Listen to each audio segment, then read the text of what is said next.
O José Igor está perguntando quais serviços mínimos necessários para a produção de um livro autopublicado que tenha o máximo de semelhança com o produzido por uma editora tradicional.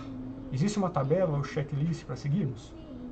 Existe. A gente também tem uma postagem sobre isso, mas eu vou falar bem resumidamente.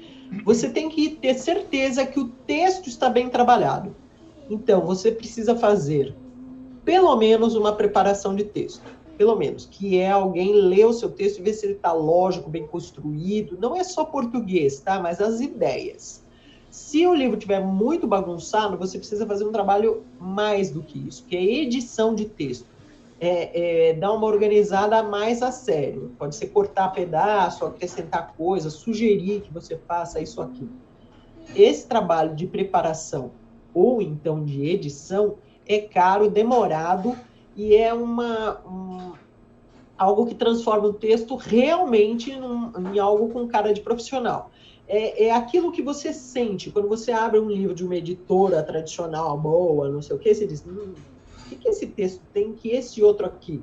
Às vezes de uma editora ou muito pequena, ou sem recursos, ou de um autor autopublicado, às vezes você sente que tem alguma coisa, mas você não sabe dizer o que é. É esse tipo de trabalho com texto. Pelo menos preparação, às vezes, mais do que preparação, é uma edição de texto. Depois você tem que fazer a área que o Sidney cuida, né? Que é diagramação, uma diagramação que preste. Tá? Isso. E você precisa, depois da diagramação, uma nova revisão. Aí é uma revisão de prova. Tá? Isso é um básico para você ficar com algo semelhante ao trabalho de uma editora. Tem também, evidentemente, uma capa, com texto de contracapa, orelha, se você quiser, informações sobre o autor e os básicos também do livro para ele ter uma apresentação física ok, ou seja, ISBN e ficha catalográfica. Esse é o mínimo dos mínimos. Esqueci alguma coisa, Cid? É isso aí, ó. Então, assim, etapas de produção. A Laura já falou mais de etapas de texto, né? Então, etapas de produção, capa, aí depois vem a diagramação, depois vem a revisão de texto, se for o caso, né? Se for uma segunda revisão. Tem a documentação, que é o ISBN mais a ficha catalográfica, e aí vai para a impressão. Um detalhe importante nisso tudo é assim, convém, né? Também não é regra, mas convém que você contrate uma pessoa que já atua no mercado editorial. Sim. Porque especialmente para capa, né?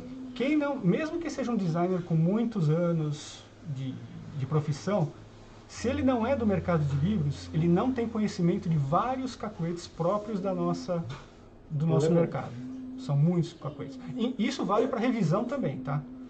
Sim, sim. Não adianta, às vezes a pessoa sabe português, mas ela não sabe revisar o texto de uma forma editorial, digamos assim.